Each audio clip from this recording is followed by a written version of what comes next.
남북의 창 유튜브 채널 구독자 여러분 안녕하십니까? KBS 김정환 기자입니다. 2023년 새해도 복 많이 받으시고요. 늘 건강하십시오. 자, 남북의 썰이 지금 올라올 시간이 아닌데 왜 올랐지? 이렇게 또 하는 분들 계실 것 같은데 저희가 올해부터는 남북의 썰을 매주 진행하려고 합니다. 남북의 짤은 이제 조금 멈추고 남북의 썰 매주 여러분 찾아가니까 또 많이 구독해 주시고 좋아요 그리고 또 주변 분들한테 알려주십시오. 자, 그러면 남북의 썰 뭐를 다루느냐? 올해도 한반도 정세가 좀 예사롭지 않습니다. 그래서 한 주는 한반도 정세를 조금 깊이 있게 다뤄보고요.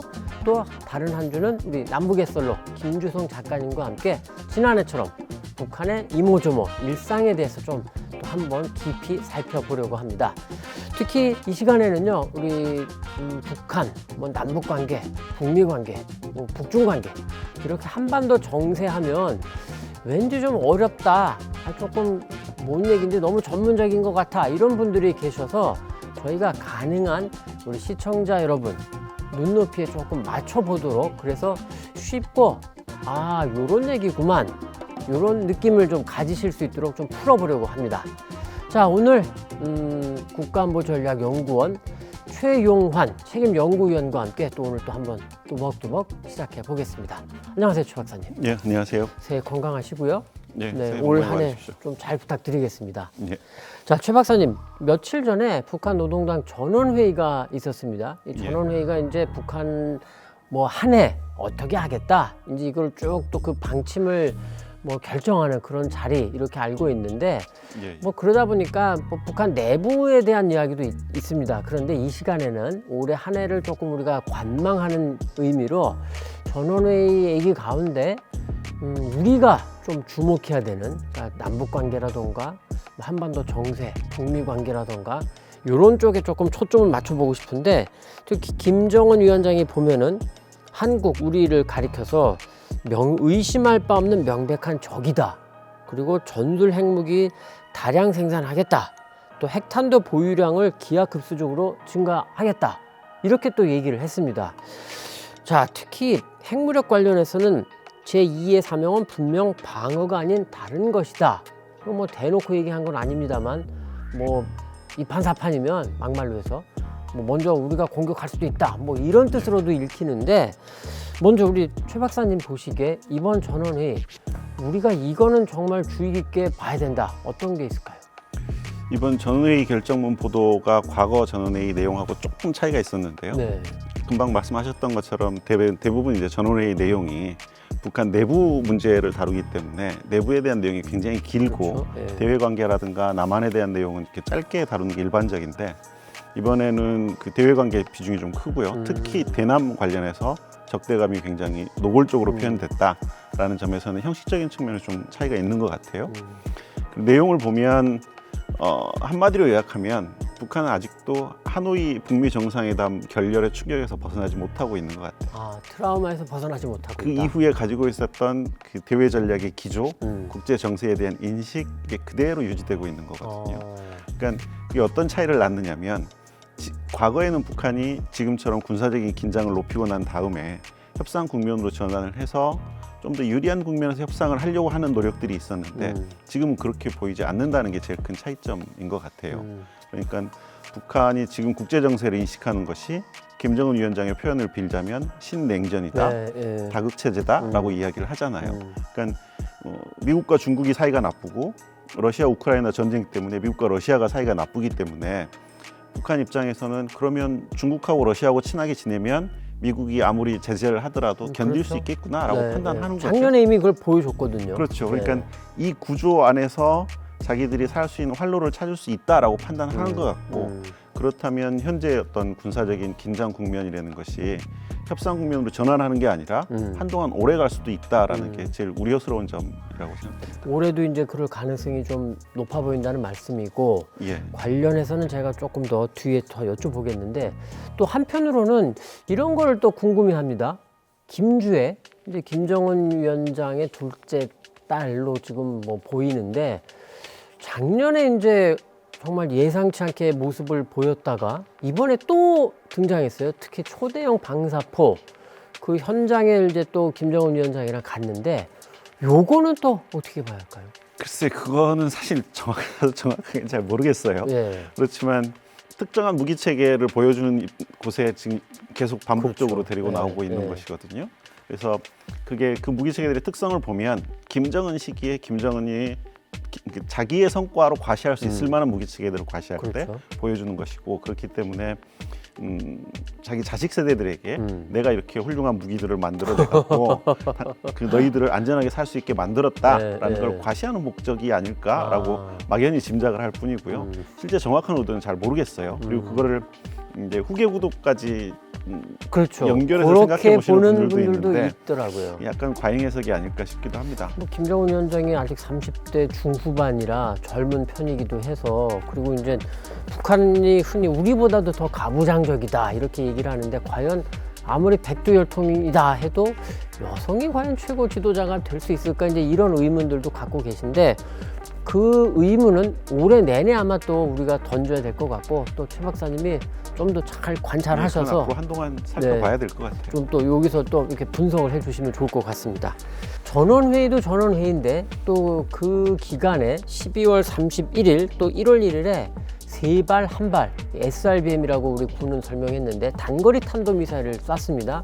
그런데 관련해서 김정은 위원장이 그거는 600mm급의 초대형 방사포를 쏜 거다 이렇게 또 공개를 했습니다. 그러면서 요거는 남조선, 그러니까 우리 대한민국 전역을 사정권에 두고 있고 특히 전술핵 탑재가 가능하다 또 이렇게까지 얘기를 했는데, 앞에 이제 제2의 사명은 방어가 아니다 이런 말을 또 했거든요. 그거랑 연결해서 생각해 보면 우리는 물론 이제 화성 15형이니 17형이니 그 SLBM 잠수함 발사 탄도미사일 이런 것도 신경은 쓰이지만, 사실 우리가 직접적으로 공격을 받는 거는 이른바 장사정포와 이런 단거리 탄도미사일로 지금 보이는데, 이렇게 초대형 방사포를 갖고 전술핵을 탑재를 할 수 있다라고, 이게 우리한테 협박이지 않습니까?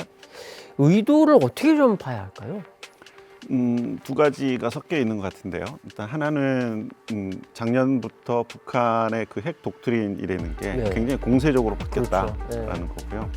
우리 입장에서는 굉장히 우려스러운 점이죠. 실제로 핵을 사용하겠다고 하는 이야기를 김여정 담화를 통해서도 하고 김정은 담화를 통해서도 이야기를 하고, 그리고 작년 9월 8일 날 핵무력 정책법을 제정해서 그걸 거의 공식 법으로 만들어서 자의적으로 핵을 사용할 수 있다라는 5가지 거를, 사용 조건 이렇게 근데 공개도 그 했고. 조건이라는 게 굉장히 포괄적이어서 맞아요. 사실은 김정은의 결심에 따라서는 언제든지 사용할 수 있다로 들리는 것이어서 굉장히 두렵기도 하지만, 네.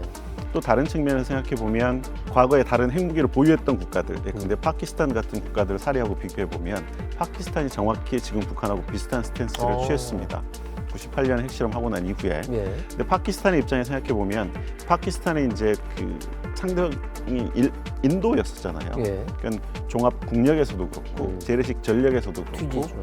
인도에서 뒤지고 있을 뿐만이 아니라 이게 역전이 불가능하다라고 생각하는 거죠.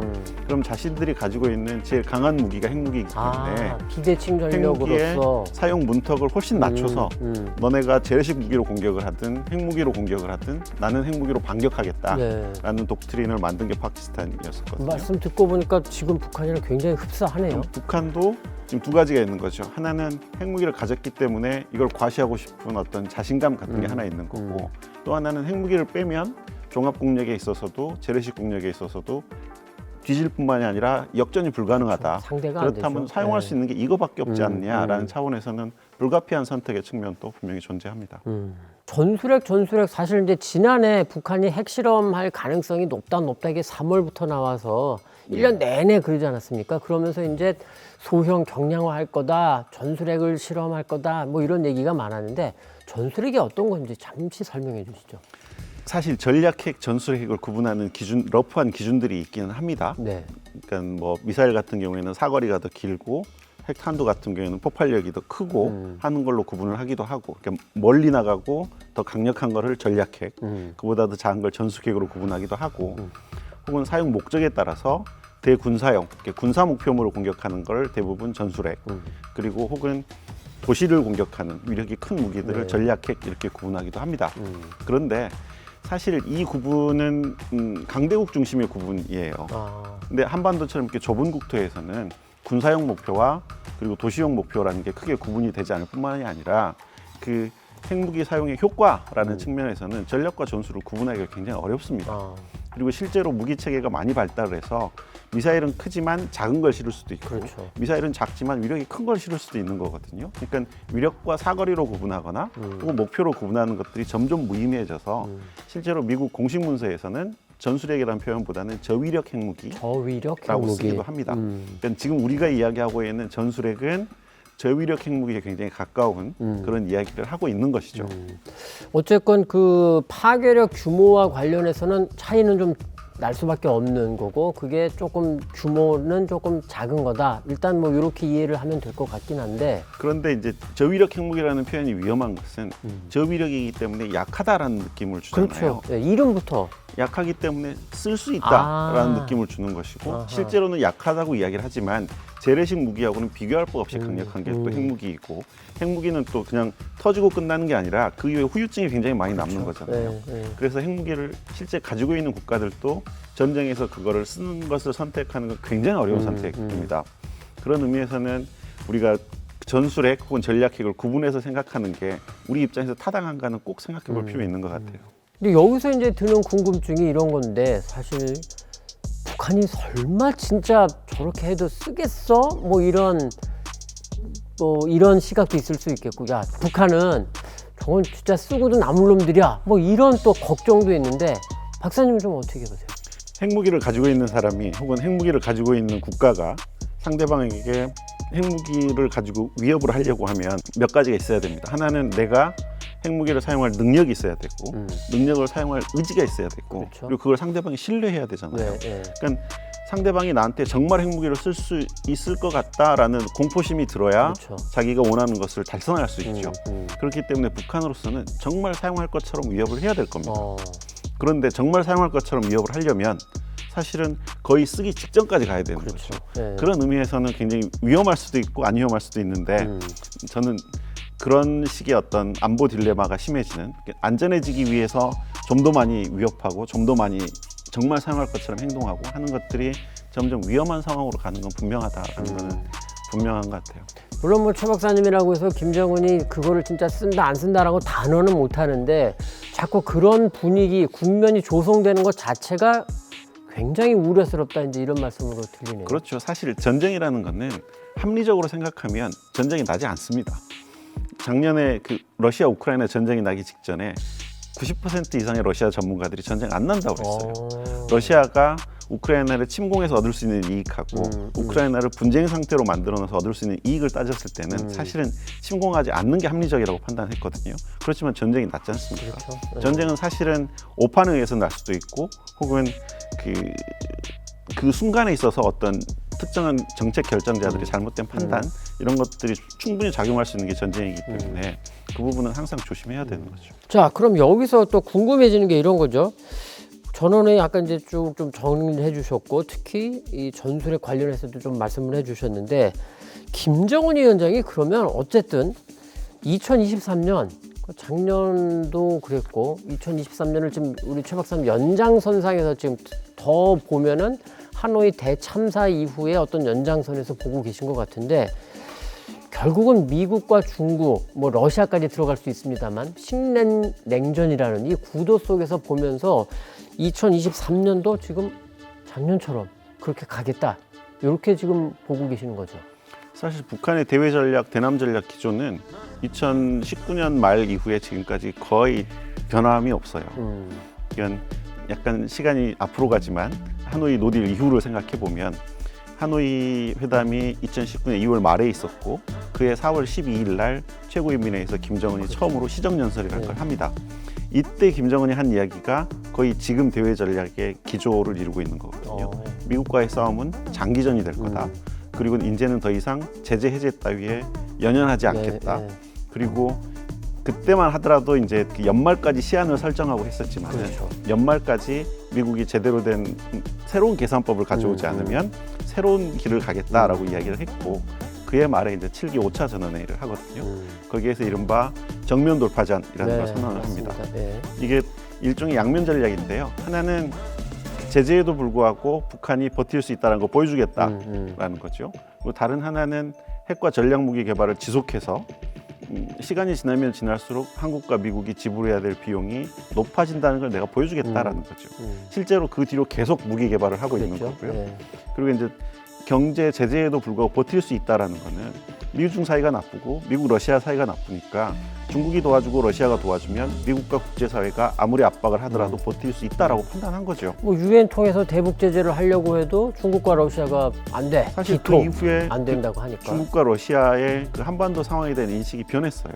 그 이전에는 북한이 핵 개발을 하는 것이 한반도 안정을 해치는 원인이다라고 지적을 했고 그래서 대북 제재에 찬성을 했었는데 2020년, 2021년 넘어오면서 중국과 러시아의 입장은 미국의 군사적인 공세가 그렇죠. 한미연합훈련이 한반도 안정을 해치는 원인이다라고 하면서 지금 제재에 찬성해주지 않고 있는 거거든요. 중국은 이제 외교부를 통해서 북한의 합리적인 안보 우려도 해소돼야 한다.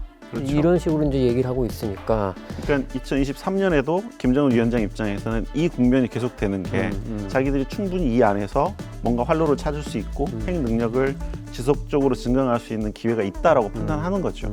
그런 의미에서는 기존의 기조가 2023년에도 갈 거다라고 보는 게 맞을 것 같습니다. 자, 그럼 그런 맥락에서 지금부터는 올해 특히 상반기를 조금 우리가 좁혀가지고 보면 어떤 일들이 있을까? 요거를 이제 조금 박사님한테 전망을 여쭤보고 싶은데, 1월 8일 돌아오는 일요일입니다. 김정은 위원장 생일입니다. 지금 물론 뭐 북한에서 이제 김정은 위원장이 뭐 1월 8일 생이다 이렇게 공식적으로 뭐 확인한 적은 없지만 대체적으로 1984년 1월 8일에 태어난 거로 보고 있고, 그리고 이제 다음 달 8일은 이른바 북한이 말하는 건군절, 그러니까 이제 북한 군을 처음으로 뭐 만든 날이다.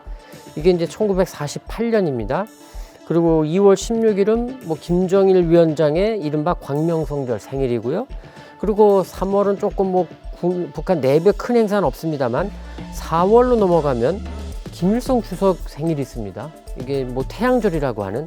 자, 그런데 북한은 특히 이른바 꺾어지는 해, 정주년, 그러니까 5년과 10년 단위로 꺾어지는 해를 되게 중시하는데, 다행이랄까요? 이 생일에 관련해서는 이 정주년이 올해 없는 것 같고, 다만 지금 건군절이 75주년이 됩니다. 그러다 보니까 우리가 이제까지 북한을 다뤘던 본 경험으로 보면 뭐 하겠구나 이런 생각이 드는 건데, 지금요 또 북한이 지난달부터 평양 그 미림 공군 비행장에서 열병식 준비를 계속하고 있다라는 지금 보도가 나오고 있는데, 열병식 한다고 봐야 되지 않을까요? 열병식은 주로 이제 군사와 관련된 그렇죠. 계기에, 그리고 국가와 관련된 계기에 열병식을 주로 했습니다. 그런 계기들을 따져보면 금방 이제 건군절도 말씀하셨지만 이번 그 8기 6차 전원회의에서 북한이 2023년을 규정하면서 북한은 저기 6.25 전쟁을 조국해방 전쟁이라고 그렇죠. 하니까 네. 조국해방 전쟁 승전 75주년 이야기를 했으니까 그거는 이제 7월 27일인 거고요. 일당백 구호 제시 60년이라고 그랬습니다. 그게 1963년에 김정일이 그 전방에 있는 대덕산이라는 곳에 가서 일당백이라는 구호를 제시한 건데 그게 2월 6일이에요. 이건 2월 6일 혹은 말씀 주신 2월 8일 이런 계기들이 만약에 열병식을 한다고 하면 생각해 볼 수 있는 계기들인 것 같고요. 그리고 군사 도발이라고 한다 그러면 이제 한미 연합훈련에 대해서 북한이 그동안에 보여온 그 알러지적인 반응들을 그렇죠. 네. 고려해 보면 연합훈련을 할 때 북한이 어느 정도의 반응을 보인다라는 게 굉장히 분명한 것 같고 수위의 문제이지 분명히 반응을 할 겁니다. 더군다나 작년에 북한이 연합훈련할 때 했던 것들을 보면 과거에는 연합훈련 기간 중에는 좀 자제했었는데 맞습니다. 이번에는 그 연합훈련 기간 중에도 미사일을 쏘고 했기 때문에 연합훈련 실시되는 시점이 또 2말 3초쯤 될 거거든요. 그러니까 2월, 3월 넘어가는 기간 중에 뭔가 한반도의 군사적 긴장 고조와 관련된 계기들이 생기는 것 같은 게 좀 우려스러운 점이죠. 자, 여기서 좀 직설적으로 질문을 드리면 사실은 그냥 군사적 긴장이 고조되는 수준이 아니고 이게 만에 하나라도 뭔가 북한에 뭔가가 날라오고 그리고 지금 정부의 기조를 보면은 그렇게 되면은 가만히 있지 않겠다 이런 게 좀 분명히 보이는데, 좀 국지전을 각오해야 된다라는 말씀을 하는 분들도 좀 조심스럽지만 있거든요.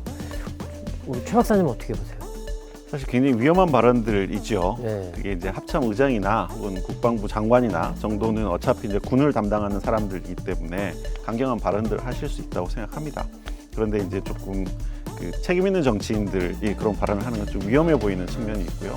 특히 이제 대통령께서는 어떤 말씀을 하고 나시면 그 다음에 정리가 안 되는 거잖아요. 그렇기 때문에 사실은 그거보다는 조금 더 평화와 관련된 말씀들을 좀 더 해주시는 게 훨씬 더 낫지 않았을까라는 개인적인 생각은 좀 있습니다. 그거는 이제 그런 말씀을 한 그런 사례들에 대한 거고, 뭐 최 박사님도 굉장히 조심스러운 건 알겠는데 국지전 가능성이 사실은 지난해보다는 조금 더 높아졌다던가 뭐 이런 쪽으로는 좀 걱정을 하시죠. 지금 상황은 아무래도 그런 걱정을 하지 않을 수가 없죠. 얼마 전에 이제 북한 무인기가 군사분계선을 넘어서 꽤 네. 남쪽으로 왔다 가기도 했었고 하기 때문에 도발의 어떤 방식도 점점 다양해지고 있고 또 의도치 않은 상황에서 국제적인 충돌이 발생할 가능성은 점점 높아지는 것 같아요.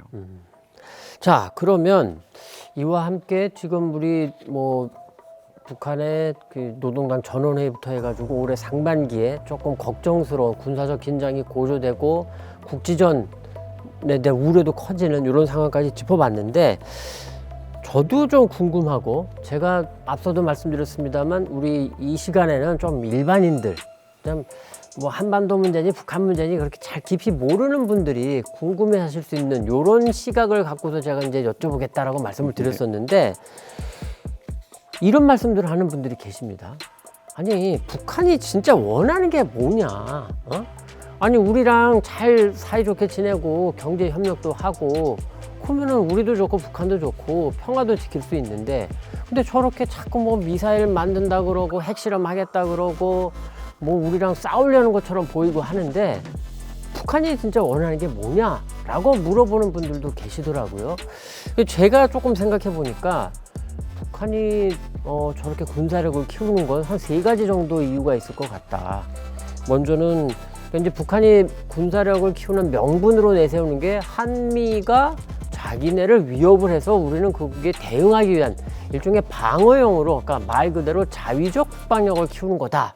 뭐 이런 설명이 있는 것 같고, 또 한편으로는 미국과 언젠가는 협상을 해서 뭐 국교 정상화라던가 외교 관계 정상화하고 뭔가 경제 지원도 받을 수 있으면 받고 안보의 위협도 북한 입장에서 좀 없애고, 이게 결국은 미국과 협상을 위한 거 아니냐, 뭐 이런 논리도 있는 것 같고, 또 마지막으로는 아이고 그거는 순진한 생각들이고 저 북한이 결국은 우리를 적화 통일하기 위해서 그러는 거다, 이렇게 또 보는 분들도 계십니다. 보니까. 그럼 박사님은 어떻게 평가하세요?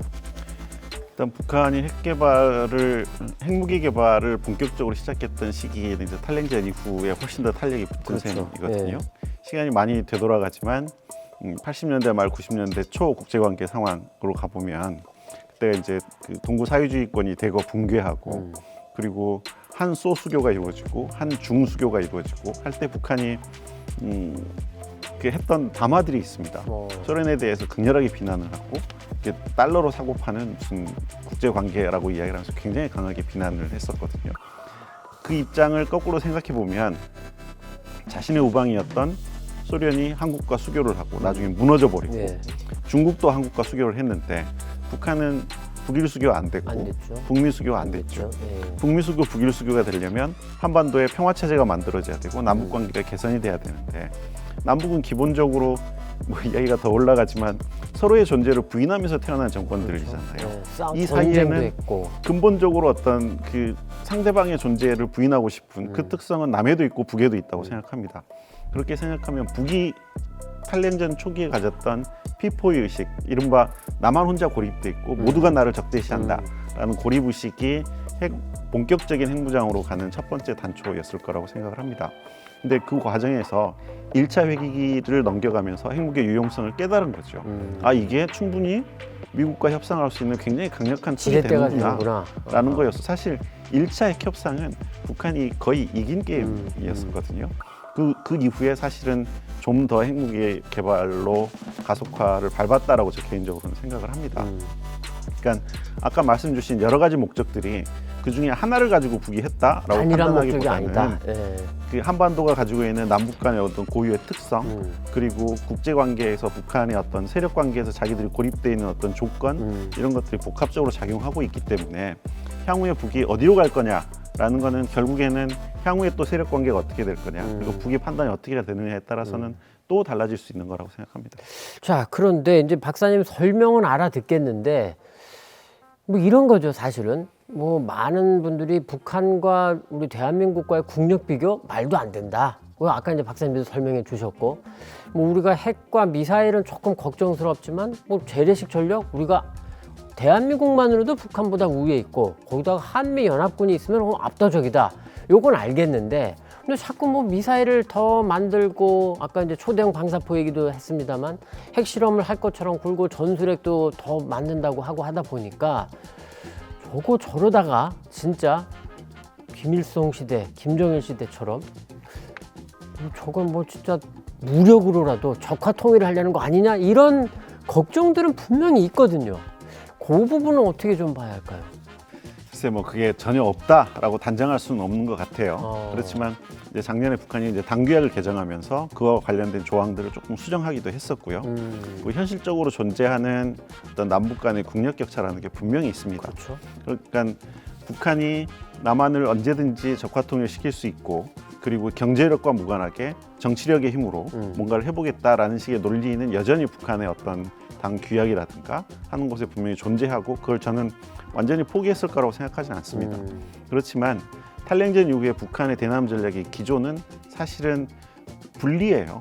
분리. 그러니까 남북이 두 개의 코리아로 살았으면 좋겠다. 서로가 서로를 먹으려고 하는 것보다는 자기들이 독자적으로 살 수 있는 활로를 찾았으면 좋겠다라는 게 대체적인 기조였어요. 그 얘기는 물론 뭐 표면적으로는 뭐 주민들에 대한 그런 것도 있을 테니까 뭐 통일 얘기를 안 하는 건 아니고, 하지만 남한과 국력차가 워낙 커지니까 현실적이지 않다.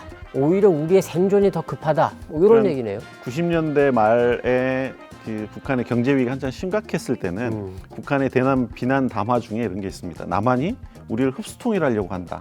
그건 어떻게 보면 북한이 가진 공포심이었던 거죠. 이건 국력의 격차가 굉장히 크고 계속 성장하는 남한이 더구나 통일을 지향하고 있잖아요. 그런 의미에서는 북한이 그거에 대한 공포심이 분명히 있었을 거고, 그것이 이제 핵무기에 좀 더 관심을 가지게 하는 계기였을 거라고 생각을 합니다. 근데 이제 지금 우리가 우려스러운 거는 그럼에도 불구하고 북한이 핵무기를 가졌고 그 핵무기를 가진 북한이 그게 아까 말씀드렸던 것처럼 그 억지력의 신뢰성을 제고하기 위해서 하는 블러핑인지 아니면 정말 남한을 공격하기 위한 의도를 가지고 하는 건지에 대한 사전적인 판단을 우리가 하기 어려운 측면이 있는 거죠. 그것 때문에 걱정스러운 것이고 그것 때문에 또 대비를 해야 된다라는 이야기들이 나오고 있는 거라고 생각합니다. 자, 제가 그냥 개인적으로 볼 땐 우리 대한민국의 핵심 이익은 물론 뭐 평화와 통일 이런 것도 있습니다만, 그런데 조금 범위를 좁혀보면, 안보 관련해서 좁혀보면 결국은 북한 비핵화가 아닐까 이런 생각을 좀 해보는데, 우리 최 박사님 어떻게 좀 보실까요? 사실 뭐 금방 하신 말씀에 답이 다 있는 것 같은데요. 사실은 평화하고 비핵화의 문제는 별개의 문제가 아닌 거죠. 그렇죠. 네. 사실은 북한에 핵이 있는 이상 지금의 그 국제관계 구도 혹은 남북관계 상황에서 평화를 이야기하기 굉장히 힘든데 그럼에도 불구하고 무엇이 먼저냐를 생각해 보면 저는 평화라고 생각을 해요. 왜냐하면 우리의 이익은 북한보다 훨씬 더 다양하고 널리 그렇죠? 퍼져 있는 것이거든요. 그리고 북한이 사실 우리보다 국력이 훨씬 떨어져 있음에도 불구하고 핵을 가지고 우리하고 게임을 할 수 있고, 그 미국을 상대해서도 게임을 할 수 있는 거는 북한은 잃을 게 별로 없기 때문이에요. 우리는 뭐 엄청 많죠. 우리는 평화가 상실됐을 경우에 자그마한 분쟁이라도 났을 경우에 우리가 이뤄야 될 거는 굉장히 많은 거거든요. 그러니까 2m짜리 북한 무인기 몇 대가 날라와서 인천공항이 며칠 동안 운행을 못한다라고 하면 사실은 그 게임은 우리하고 북한하고 비교할 수 없는 피해를 미치는 것이거든요. 그러니까 코리아 디스카운트라는 게 무슨 재벌 기업의 오너 리스크뿐만이 아니라 남북 간에서 생기는 어떤 안보 리스크가 분명히 존재하는 겁니다. 그 부분을 어떻게 하느냐에 따라서 사실은 우리의 이익이 어느 정도 확보되느냐 잃느냐의 문제가 좌우되는 거기 때문에 일단은 평화가 만들어져야 되는 거고 그리고 결국에는 한반도에 좀 더 안정적인 평화 질서가 만들어져야 궁극적으로 북한 핵을 폐기시킬 수 있는 거죠. 그렇죠. 그러니까 북한 핵을 폐기시킨다라고 하면 미국적 관점에서 볼 때 북한 핵 폐기는 북한의 핵무기를 없애버리고 끝이에요. 하지만 우리 관점에서 북한 핵 폐기는 핵을 폐기시키고 난 이후에 북한이 다시 핵을 만들 결심을 하지 않은 것까지 포함해야 되는 거거든요. 되돌릴 수 없는 핵. 그렇죠. 핵이. 그러니까 북한은 아무것도 없는 상태에서 지금 핵을 만들었지 않습니까?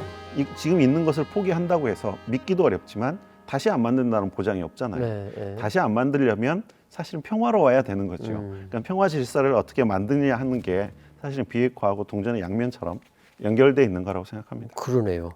자, 그리고 또 이런 생각도 듭니다. 지금 정부가 우리가 지난해 바뀌었는데 그 윤석열 정부가 들어서면서 정부의 어떤 외교안보 정책이 이건 그냥 제가 생각하다가 이렇게 이런 표현이 떠올랐는데 선군 후대 또 선중 후북 그러니까 군사력을 좀 더 앞세우고 대화는 조금 뒤로 미룬다. 그리고 중국을 먼저 우리가 좀 더 생각하고 북한은 조금 뒤로 미룬다. 이런 느낌이 조금 들거든요. 그래서인가요? 얼마 전에 지난해 말이었습니다.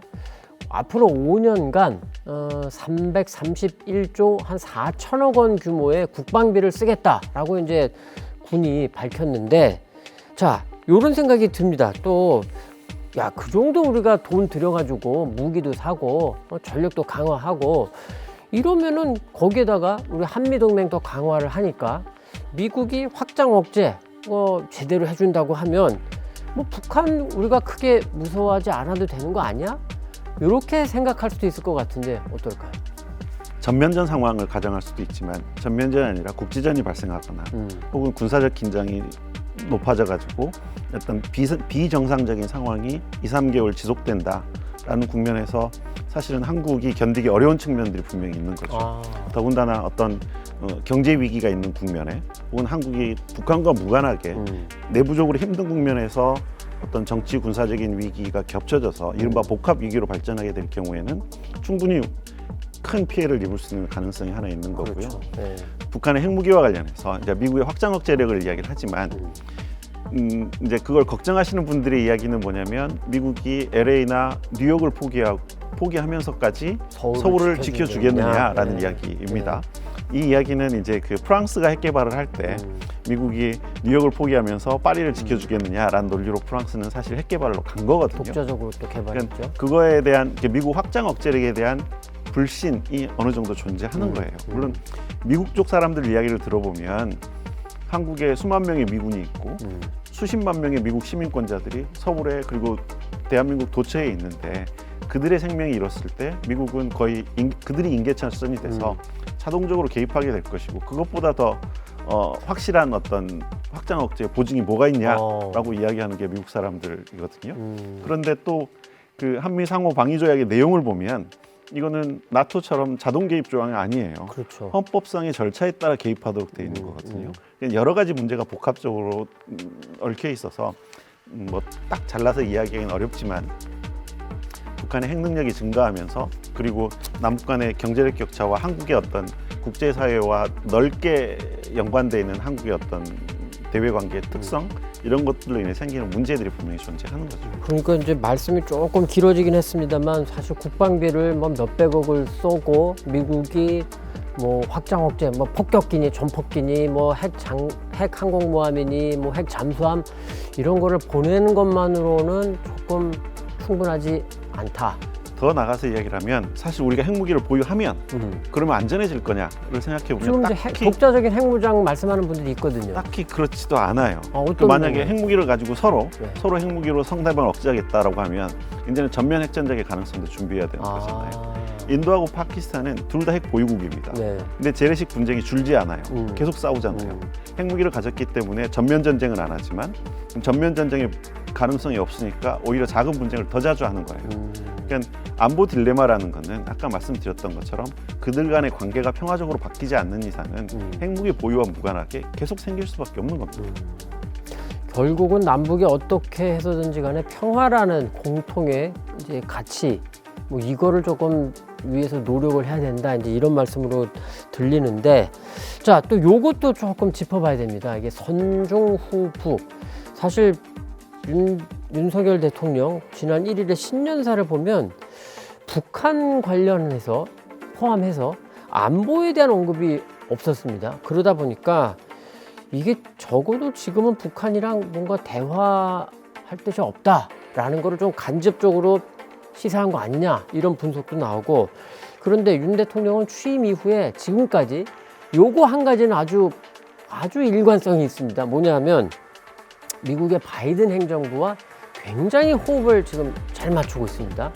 뭐 자유와 연대를 내세우면서, 그런데 그게 결국은 중국과는 조금 거리를 두고 한미동맹을 조금 강화하는 이런 모양새로 지금 또 보이거든요. 그러다 보니까 저거는 조금 조심스러운데 라는 시각도 있고, 또 반면에 한편에서는 뭐 특히 이제 뭐 많이 알려져 있죠. 젊은 층에서 중국에 대한 어떤 반감도 굉장히 강하고, 뭐 그게 뭐 딱 젊은 층만은 아닙니다만, 그리고 중국이 또 우리한테 대하는 태도를 보면 참 밉상스럽게 굽니다. 우리 문화를 자기네 거라고 막 우기기도 하고, 또 한한령을 여전히 지금 유지하고 있기도 하고, 사드 때 그런 경제 보복은 뭐 우리가 결코 잊을 수 없고, 그리고 또 하나는 미중이 결국은 패권국 지위를 놓고 다투면 시간은 걸리겠지만 미국이 결국 이기는 거 아니냐. 그럼 우리는 한미동맹 몇십 년을 계속해온 동맹이고, 미국은 우리한테 그래도 신뢰가 있는 나라인데 미국과 더 잘 지내야 되는 거 아니냐. 이렇게 또 말하는 분들이 나름의 일리가 있거든요. 요건 좀 어떻게 봐야 할까요? 글쎄요, 미중 경쟁을 패권 경쟁이라고까지 불러야 되는지 항상 고민스럽긴 하지만, 어찌됐든 국제 질서에 영향을 주는 굉장히 큰 갈등의 주축인 건 분명한 것 같아요. 그렇죠. 그러면 약간 우스운 질문이지만 미국이 이길 거냐, 중국이 이길 거냐를 그렇죠. 네. 이제 사람들이 생각하게 되는데, 그거는 전 굉장히 시간이 오래 걸릴 거라고 생각합니다. 이들이 무슨 지금 전면적으로 싸우고 있는 게 아니라 동일한 국제 질서 안에서 룰을 가지고 싸우기도 하고, 어떤 부분에서는 협력하고 어떤 부분에서는 싸우고도 있기 때문에 그들 간의 국력의 격차가 굉장히 크게 나서 한쪽이 이제 나는 저쪽을 못 이길 것 같다라고 판단하는 데는 한 세대 정도 시간이 걸릴 거라고 생각합니다. 20년, 30년 이상 어떤 국면에서는 미국이, 어떤 국면에서는 중국이 이기고 지고 하면서 한동안 시간이 지나야 결국에는 힘의 우위가 판단이 나겠죠. 그럼 그 기간 동안 우리는 어떻게 해야 할까요? 근데 그 사이에서 수많은 국가들이 미국 편에 설 거냐, 중국 편에 설 거냐를 고민하는 거죠. 그렇죠. 그리고 그 사이에서 자기들의 활로를 찾으려고 노력을 할 겁니다. 지난번에 그 우크라이나 전쟁이 나고 나서 러시아에 대한 제재를 했었잖아요. OECD 국가들 중에 절반 이상이 참여를 하고 했다고 미국은 주장을 하지만, 거꾸로 이야기하면 절반이 참여를 안 한 거잖아요. 그렇죠. 그리고 미국의 우방이었던 사우디의 입장이 굉장히 이상하고, 심지어 미국의 가장 강력한 우방이었던 이스라엘도 입장을 유보했어요. 인도 같은 나라는 이른바 대중국 그 견제에 있어서 핵심이 된 쿼드의 핵심 국가였었는데도 불구하고 오히려 가격이 떨어진 러시아 기름을 사자라는 입장으로 바꾸기도 했었고, 그래서 이런 식의 이합 집산은 계속될 겁니다. 그리고 그 영역에 따라서 그 국가들 간의 이합 집산은 또 달라질 것이고요.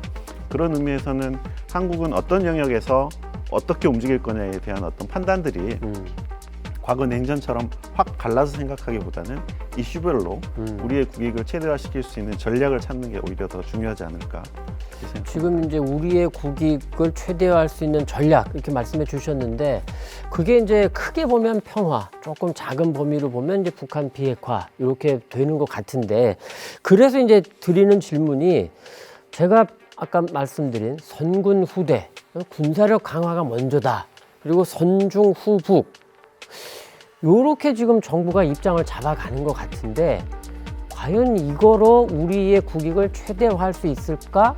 그리고 더 나아가서 우리가 미국 오바마 행정부 때를 생각을 해보면 그 당시에 대북 정책이 이른바 전략적 인내였거든요. 뭐 막말로 해가지고 북한이 손 들고 나올 때까지 우리 기다리겠다 이거였는데, 근데 북한이 그런 나라가 아니죠. 오히려 그 기간 동안 핵과 미사일 능력을 더 키웠단 말입니다. 개발한 건데, 이게 지금 우리 정부의 이런 전략이 과연 북한을 압박을 하고 북한을 어떻게든 몰아붙인다고 해서 우리가 원하는 그런 북한 비핵화와 한반도 평화, 이게 그렇게 가기보다 오히려 북한이 더 무기를 만들고 핵 실험을 하고 이런 시간과 명분을 주는 거 아니야? 이런 걱정도 좀 있거든요. 뭐 지금의 미국의 대북 정책이 전략적이 있느냐라고 하면 뭐 딱히 그렇게 표현하기 좀 어렵긴 하지만 아까 말씀하셨으니까 전략적 인내를 가지고 생각해 본다고 하면 전략적으로 내가 참아서 결국에는 저쪽이 생각을 바꿀 때까지 전략적으로 참겠다라는 네. 이야기잖아요. 그러려면 상대방이 견딜 수 없을 만큼 지금 굉장히 괴로워서 그 상황의 지속성을 참지 못하고 입장을 바꾸는 걸 내가 기다린다는 거잖아요. 그렇죠. 그럼 지금 북한이 그렇게 힘드냐라는 거에 대해 생각을 해볼 필요가 있는 거죠. 아까 말씀드렸지만 북한은 지금 미중 경쟁이 한동안 지속된다라고 판단하는 거죠. 지금 뭐 박사님은 한 세대를 말씀하시는데 그 사이 동안에 북한은 중국하고 관계를 개선하면 미국이 아무리 압박을 하더라도 견딜 수 있다라고 생각하는 거예요. 그리고 중국은 북한이 또 미중 그런 대결 구도 속에서 나름 전략적으로 중국한테 도움이 된다 보는 거고. 그렇죠. 이미 유엔 차원에서 추가 대북 제재는 어렵다라는 게 현실로 드러나고 있는 거잖아요. 그럼 기존에 있는 대북 제재는 중국이 도움을 주지 않으면 그것도 사실은 효과를 어떻게 우리가 그냥 뭐 담보하기 어영부영 해버리면 어려운 끝나는 문제가 건데. 있는 거잖아요. 그럼 북한처럼 굉장히 조그만 경제를 가진 국가에서는 중국처럼 큰 경제를 가진 국가 옆에서 충분히 자기들이 견딜 수 있을 만큼의 경제적 지원을 받을 수 있다라고 판단하는 거죠. 그러니까 사실은 우리가 북한을 군사적으로도 압박해야 되지만 외교적으로도 만약에 압박을 하고 싶다라고 하면 중국의 존재가 굉장히 중요할 수밖에 그렇죠. 없는 거예요. 네. 그런 점에서는 사실 우리 정부도 어떤 전략적인 고민이 저는 분명히 있을 거라고 생각합니다. 좀 이제 박사님이 좀 그냥 점잖게 말씀하시는데 요거 갖고는 안 됩니다라는 지금 그런 뜻으로 살짝 읽히기도 하는데, 자 오늘 뭐 시간이 좀 지났으니까 그냥 마지막 질문 요거 하나만 드리고 좀 마무리를 좀 하겠습니다. 최근에 들어서 또 안타깝고 좀 살짝 걱정되는 게 남북의 최고 지도자들이 발언이 수위가 조금 높아지고 좀 다르게 보면 거칠어지고 있습니다. 뭐 김정은 위원장은 뭐 동생 김여정 부부장과 함께 지난해 내내 우리를 협박을 했습니다. 툭하면 또 미사일도 많이 쐈고요. 지난해 뭐 최다를 쐈으니까. 자, 그런 상황이다 보면 우리도 좀 대응을 적극적으로 할 수밖에 없고, 그리고 대통령이, 우리의 최고 지도자인 대통령이 혹시라도 약간 유약한 모습 보이면 안 된다, 이런 맥락은 뭐 이해가 됩니다. 자, 그런데 한편으로는 지금 윤석열 대통령이 얼마 전에 일전 불사의 결기를 얘기를 했고요. 그 전에는 북한이 무인기 한 대를 보내면 우리는 2대, 3대를 보내라, 이런 얘기도 했고, 북한이 핵을 갖고 있다고 해서 두려워해서는 안 된다. 이게 한편으로는 뭐 아주 우리 지도자 대통령이 아주 강단이 있고 뭐 약간 좀 의지가 된다라는 생각도 들고, 그런데 여기서 드리고 싶은 질문은 이런 이야기들이 특히 이제 2017년에 보면 당시 트럼프 대통령과 김정은 위원장이 내가 갖고 있는 핵 단추가 더 크다라고 해서 한동안 또 말폭탄을 막 주고받았습니다. 그러면서 한반도 정세가 굉장히 불안해지기도 했는데, 자, 대통령과 북한의 최고 지도자가 서로 막 험악한 말을 하는 게 어떤 효과가 있을까? 그러니까 우리가 좀 긍정적으로 보자면 상대방이 함부로 움직이지 못하게 하는 이른바 억지 효과도 뭐 있을 것 같기도 하고, 또 한편으로는 뭐 그것도 있을 수 있지만 또 한편으로는 저게 상대방을 좀 더 자극하는 거 아닐까, 이런 살짝 걱정도 들거든요. 어떻게 좀 보시는지. 일단 2017년에 김정은하고 트럼프 사이에 오갔던 내용들을 중심으로 생각을 해보면 그때는 조금 많이 심했죠. 그렇죠. 근데 그런 식의 어떤 그 서로의 말폭탄 주고받기가 상황을 바꾼 게 있었냐, 서로 간의 측면에서 생각을 해보면 사실은 상황을 바꾼 건 별로 없었던 것 같아요. 상황은 지속적으로 악화됐었고, 그리고 뭐 정치인은 결국에는 메시지로 이야기할 수밖에 없는데 다른 메시지가 들어갈 여지들이 굉장히 줄어드는 거잖아요.